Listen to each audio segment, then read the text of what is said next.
ओम श्री गुरुभ्यो नमः। वक्रतुंड महाकाय सूर्यकोटि समप्रभ निर्विघ्नं गुरुमे देव सर्वकार्येषु सर्वदा। மார்ஸ் மீடியா நேயர்கள் எல்லாருக்கும் ஜோதிட குருஜியின் இனிய வணக்கங்கள், வாழ்த்துக்கள், ஆசீர்வாதங்கள். ஒவ்வொரு பதிவிலையும் நிறைய பேர் பார்த்துட்டு ரொம்ப லைக் பண்ணுறீங்க, ஷேர் பண்ணுறீங்க, கமெண்ட் பண்ணுறீங்க. ரொம்ப சந்தோஷமாக இருக்குது. அதே சமயம் நிறைய பேர் சப்ஸ்கிரைப் பண்ணலன்னு நினைக்கிறேன், பண்ணிக்கங்க. ஏன்னா அப்போ தான் உங்களுக்கு நாங்கள் போடுற பதிவுகள் உங்களுக்கு உடனே கிடைக்கும். அடுத்தபடியாக பதிவை ஸ்கிப் பண்ணாமல் ஃபுல்லாக பார்த்துட்டு நீங்கள் லைக் பண்ணுங்கள், ஷேர் பண்ணுங்கள், கமெண்ட் பண்ணுங்கள். அடுத்து ஒரு சின்ன ரிக்வெஸ்ட் என்ன அப்படின்னா, நிறைய பேர் ஜாதகம் பார்க்கணுன்னு கேட்குறீங்க. ரொம்ப சந்தோஷமாக இருக்குது. கண்டிப்பாக நிறைய பேர் பிரச்சனைகள்லேருந்து வெளியில் வரணும், அதுதான் எங்களோட எண்ணம். முதல்ல என்ன பண்ணுங்கள், என்னோடய வாட்ஸ்அப் நம்பருக்கு நீங்கள் ஹாய் சொல்லிவிட்டு உங்கள் ஜாதகத்தை அனுப்பிச்சுங்க, பலன் கேட்டுக்கோங்க. ஏன்னா எல்லாருமே நிறைய பேர் கால் பண்ணுறீங்க. கால் பண்ணும்போது என்னால் சில சமயம் எடுக்க முடியல. ஏன்னா நான் ஜாதகம் பார்த்துட்டு இருப்பேன், ஆஃபீஸில் இருப்பேன், அந்த மாதிரி இருக்கும்போது பார்க்க முடியாது. அதனால் நீங்கள் எல்லாருமே ஜாதகம் பார்க்கணும் அப்படின்னா வாட்ஸ்அப்பில் வாங்க. அதுக்கப்புறம் நான் உங்களுக்கு அந்த இதெல்லாம் சொல்கிறேன். அதுக்கப்புறம் உங்களுக்கு பலன்கள் நான் சொல்கிறேன். இந்த அருமையான பதிவில் நம்ம என்ன பார்க்க போகிறோம் அப்படின்னா, சூரிய பகவானின் பெயர்ச்சி. ஆக்சுவலாக சூரிய பகவான் அதே இடத்துல தான் இருக்கார், ஆனால் நம்ம பூமியில் இருக்கோம். பூமி தன்னைத்தானே சுழலுது. அதனால தான் ராசி மாறி மாறி இந்த சூரிய பகவான் வர்றார். அந்த வகையில் இதுவரைக்கும் சிம்ம ராசியில் அவர் ஆட்சி அமைச்சு சனீஸ்வர பகவானோட பார்வையை வாங்கிட்டு அங்கே உட்காந்துட்டுருக்கார். இப்போ எங்கே வரப்போகிறார்னு பார்த்தீங்கன்னா, 17/9/2024 முதல் 17/10/2024 வரைக்கும் 31 நாட்கள் கன்னிராசியில் வரப்போகிறார். கன்னிராசிங்கிறது புத பகவானோட வீடு. அங்கே புத பகவானுக்கு அற்புதமான ஒரு இதெல்லாம் இருக்குது. நான் உங்களுக்கு மாத பலனில் சொல்லியிருக்கேன். ஆட்சி, உச்சம், மூல திரிகோணம். அந்த வகையில் அந்த இடத்துல சூரிய பகவான் வர்றது அற்புதமான ஒரு காலகட்டம். ஏன்னா இந்த நேரத்தில் பார்த்திங்கன்னா மழைக்காலம் ஸ்டார்ட் ஆகிடும். மழைக்காலம் ஸ்டார்ட் ஆகிடுது அப்படிங்கிறதுனால நமக்கு டைஜஷன் கொஞ்சம் கம்மியாகும். அதனால தான் அசைவ உணவு தவிர்க்கணும்னு சொல்கிறது, வேறு ஒன்றும் கிடையாது. அதனால தான் இந்த 31 நாட்களும் புரட்டாசி மாதம் பெருமாளுக்கு ஒரு உகந்த மாதம் அப்படிங்கிறதுனால அப்படின்னு சொல்லி வச்சது. ஆக்சுவலாக பார்த்திங்கன்னா சயின்டிஃபிக் ரீசன், டைஜஷன் ஆகாது, அதுக்காகத்தான். இது எல்லாராலையும் ஒப்புக்கொள்ளப்பட்ட ஒரு விஷயம், நான் மட்டும் சொல்லலை. அந்த வகையில் கன்னிராசியில் கேது பகவானுடன் இணைந்து இது சூரிய பகவான் சஞ்சாரம் பண்ண போகிறார். சாதாரணமாக சூரிய பகவானும் சந்திர பகவானுக்கு ராகு கேதுவோடு சேரப்படாது, சரியா? ஆனால் இந்த இடத்துல கேதுவோட சூரிய பகவான் சேர்றார். தோஷம் அப்படின்னாலும் இந்த இடத்துல பார்த்திங்கன்னா அற்புதமான ஒரு இது என்னென்னா, குரு பகவானின் 5ஆம் பார்வை அங்கே விழருது. குருவோட பார்வையினாலே சுப பார்வை தான். 5, 7, 9 சுப பார்வை தான். அதில் எந்தவித மாற்று கருத்துமே கிடையாது. அந்த வகையில் இந்த சூரிய பகவான் கேது பகவானோடு இணைந்து குருவின் பார்வையை பெற்று சஞ்சாரம் பண்ண போகிறார் இந்த 31 நாட்கள். ஆக இந்த சூரிய பகவான் கன்னிராசியில் சஞ்சாரம் பண்ணுறது ஒரு அற்புதமான ஒரு நிகழ்ச்சி தான். 17/9/2024 முதல் 26/9/2024 வரைக்கும் சூரிய பகவானின் சொந்த நட்சத்திரமான உத்திரம் நட்சத்திர காலில் ட்ராவல் பண்ண போகிறார். சூப்பரானது. அடுத்தது 27/9/2024 முதல் 9/10/2024 வரைக்கும் சந்திர பகவானின் ஹஸ்த நட்சத்திர காலில் சஞ்சாரம் பண்ண போகிறார். நெக்ஸ்ட் 10/10/2024, அதாவது 10/10/2024 முதல் 17/10/2024 வரைக்கும் செவ்வாய் பகவானின் சித்திரை நட்சத்திர காலில் இந்த சூரிய பகவான் ட்ராவல் பண்ண போகிறார். அற்புதம். என்ன அப்படின்னா, நான் ஏற்கனவே உங்களுக்கு நிறையா பதிவில் சொல்லியிருக்கேன். A team, B team. A team அப்படின்னாலே பார்த்திங்கன்னா சூரியன், சந்திரன், செவ்வாய், குரு. அடுத்தபடியாக ராகு, சனி, புதன், சுக்கிரன், இந்த 4ம் பி டீம். கேது நியூட்ரல், ஏன்னா கேது தான் ஞானக்காரகன். எப்படி போனாலும் ஞானம் கிடைச்சாகணும். எந்த விஷயத்துலையும், எல்லா விஷயத்துலையும் பாருங்க, ஒரு சாப்பாடு சாப்பிட்றோம் அப்படின்னாலும் ஞானம் கிடைக்கணும், திருப்தி, அந்த திருப்தி தான். அடுத்து ஒரு திருமணம் நடக்கிறது, அதுக்குள்ளேயும் ஒரு ஞானம் கிடைக்கும். குழந்தை பிறக்கிறது ஞானம், எல்லாமே ஞானம். ஆக கேது நியூட்ரல்.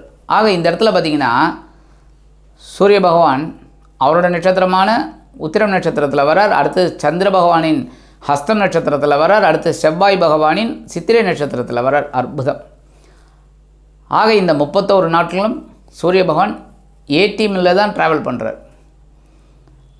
ஆக கன்னிராசியில் கேது பகவானை இணைந்து குரு பகவானின் பார்வையை பெற்று சஞ்சாரம் செய்யக்கூடிய சூரிய பகவான் கன்னிராசியில் இருந்து கொண்டு ஒவ்வொரு ராசிக்கும் என்னென்ன பலாபலன்களை கொடுக்க போகிறார் அப்படிங்கிறத பற்றி நம்ம இப்போ தெளிவாக பார்க்க போகிறோம்.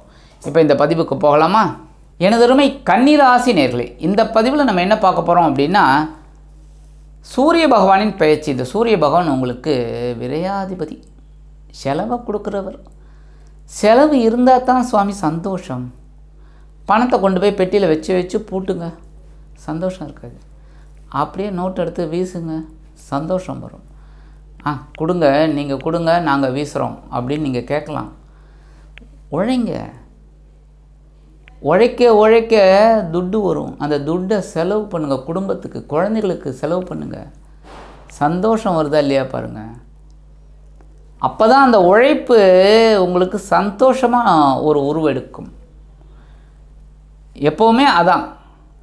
அப்போ விரையாதிபதி சூரிய பகவான் அது வரைக்கும் விரயஸ்தானத்தில் இருந்துட்டு உங்களுக்கு சில செலவுகளை வச்சார். ஏற்கனவே அந்த சனீஸ்வர பகவானோட பார்வையை வாங்கிட்டு உங்களுக்கு நிறைய செலவுகளை வச்சார். சில பேருக்கு மருத்துவ செலவுகளை வச்சார், சில பேருக்கு சுப செலவுகளை வச்சார், சில பேருக்கு குழந்தைகளுக்காக செலவுகளை வச்சார், சில பேருக்கு இந்த வெளிநாடு போகிற செலவை வச்சார், வெளியூர் போகக்கூடிய செலவுகள், அலைச்சல், இந்த மாதிரிலாம் வச்சார். சில பேருக்கு உத்தியோகத்தில் மாற்றங்கள், சில பேருக்கு தொழில் வியாபாரத்தில் ஒரு ஏற்றங்கள், அதுக்காக உண்டான மாற்றங்கள், இதெல்லாம் நடந்தது, செலவுகள். அந்த வகையில் இந்த விரயாதிபதி விரயஸ்தானத்தில் இருந்து கொண்டு சில செலவுகளை வைத்தவர் இப்பொழுது எங்கே வரப்போகிறாருன்னா உங்கள் ஜென்மராசிக்கு வரார். ஜென்மராசியில் வந்தால் ஓரளவுக்கு நன்மைகள் அப்படின்னாலும் கொஞ்சம் முன்கோபம் அதிகமாகும். ஏற்கனவே கேது வேறு அங்கே உட்காந்துக்கிட்டு உங்களை கொஞ்சம் டென்ஷன் பண்ணிகிட்டு இருக்கார். ஆனால் இதில் ஒரே ஒரு ப்ளஸ் பாயிண்ட் என்ன தெரியுமா? குருவோட பார்வையை வாங்கியிருக்கிறார் கேது. இப்போ சூரியனும் வாங்கிக்கிறார். அதனாலே சில பேருக்கு மனசில் கோபம் இருந்தாலும் டக்குன்னு யோசிப்பீங்க, கோபப்படலாமா வேண்டாமான்னு. உத்தியோகத்துலேயும் சரி, தொழில் வியாபாரத்துலேயும் சரி, டக்குன்னு அந்த மூக்குக்கு மேலே கோபம் வாங்க பாருங்கள், ஆடி வரும் கண்ணில். அப்புறம் யோசிப்பீங்க, வேண்டாம், இது உச்சிதம் இல்லை, இடம் பொருள் ஏவல் அறிந்து தான் நம்ம கோபப்படணும் அப்படின்னு ஒரு தாட்டு வரும். ஞானம், ஏன்னா ஞானக்காரங்க அங்கே இருக்கார், ஞானம் வரும், டக்குன்னு கோபத்தை குறைச்சிடுவீங்க. இதுதான் உங்களுக்கு பெரிய ப்ளஸ் பாயிண்ட்டு வரப்போகிறது. அதை பிடிச்சிக்கோங்க. ஸோ கோபத்தை அடக்கிக்கோங்க. குடும்பத்தில் சின்ன சின்ன குழப்பங்கள்லாம் வரும், அதையும் அப்படியே டாலரேட் பண்ணுங்கள். அப்படியே நைஸாக பேசி காரியத்தை சாதிச்சுக்கோங்க. உத்தியோகத்தில், தொழில் வியாபாரத்தில், அக்கம் பக்கத்தில், எல்லா விஷயத்துலையுமே 17/9/2024 முதல் 26/9/2024 வரைக்கும் விரையாதிபதி சூரிய பகவானின் சொந்த நட்சத்திரமான உத்திரம் நட்சத்திர காலில் இந்த சூரிய பகவான் ட்ராவல் பண்ணுறார். இந்த நேரத்தில் உங்களுக்கு சில செலவுகள் வரலாம். அது நல்ல செலவாக மாற்றிக்கோங்க. அதுக்கு தான் சொன்னேன், கோபத்தை குறைங்க. என்ன உடல் ஆரோக்கியத்தில் கவனம் இருங்க. ஏன்னா இதெல்லாம் மருத்துவ செலவு கொண்டு வரும். எப்படின்னு கேட்டிங்கன்னா, கோபம் வரும், பிபி ஏறும், பிபி ஏறுனா சுகர் வரும், சுகர் இப்படி. ஆக இந்த இடத்துல நீங்கள் கண்ட்ரோல் பண்ணினீங்கன்னா எல்லாமே கண்ட்ரோல். 27/9/2024 முதல் 9/10/2024 வரைக்கும் லாபாதிபதி சந்திர பகவானின் ஹஸ்தம் நட்சத்திர காலில் ட்ராவல் பண்ணுற நேரத்தில் உங்களுக்கு லாபங்கள் வரத்துக்கு வாய்ப்புகள், உத்தியோகத்தில் ஒரு உயர்வுகள், தொழில் வியாபாரத்தில் ஒரு முன்னேற்றம், இதெல்லாம் வரத்துக்கு வாய்ப்புகள். அதேமாரி குடும்பத்துக்கு தேவையான சில பொருள்லாம் வாங்குவீங்க. என்ன தேவை அப்படின்னா, சில பேர் சின்ன டிவி வச்சுட்டுருப்பீங்க, ஒரு போர்ட்டபிள், அதை விற்றுட்டு நம்ம பெருசாக வாங்கலாம் அப்படிங்கிற ஒரு திட்டம் முடிவீங்க. அதேமாரி ஃப்ரிட்ஜு, நல்ல ஃப்ரிட்ஜாக வாங்கலாம், டபுள் டோர் வச்சு வாங்கலாம் அப்படின்னு, வாஷிங் மிஷின் வாங்க, இப்படி குடும்பத்துக்கு தேவையான இதெல்லாம் வாங்கக்கூடிய வாய்ப்புகள் உங்களுக்கு கிடைக்கும். 10/10/2024 முதல் 17/10/2024 வரைக்கும் 3/8 அதிபதி செவ்வாய் பகவானின் சித்திரை நட்சத்திர காலில் இந்த சூரிய பகவான் ட்ராவல் பண்ணுற நேரத்தில் உங்களுக்கு முயற்சிகள் பலிதமாகும். அதன் மூலம் உங்களுக்கு ஒரு நன்மைகள் எதிர்பார்க்கலாம். ஆனால் இந்த நேரத்தில் நீங்கள் கோபத்தை குறைக்கணும், பேசுகிற வார்த்தையில் கவனமாக இருக்கணும்.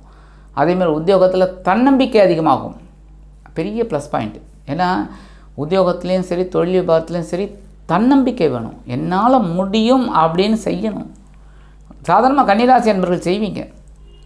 அப்போ முயற்சிகள் இப்போ பலிதமாகக்கூடிய ஒரு வாய்ப்புகள் உங்களுக்கு கிடைக்கும். உத்தியோகத்திலையும் தொழில் வியாபாரத்துலேயும் சில திடீர் மாற்றங்களை நீங்கள் எதிர்பார்க்கலாம் ஒரு ஏற்றத்திற்காக இந்த நேரத்தில். சரி, பரிகாரமாக என்ன பண்ணுறது ரொம்ப விசேஷம்.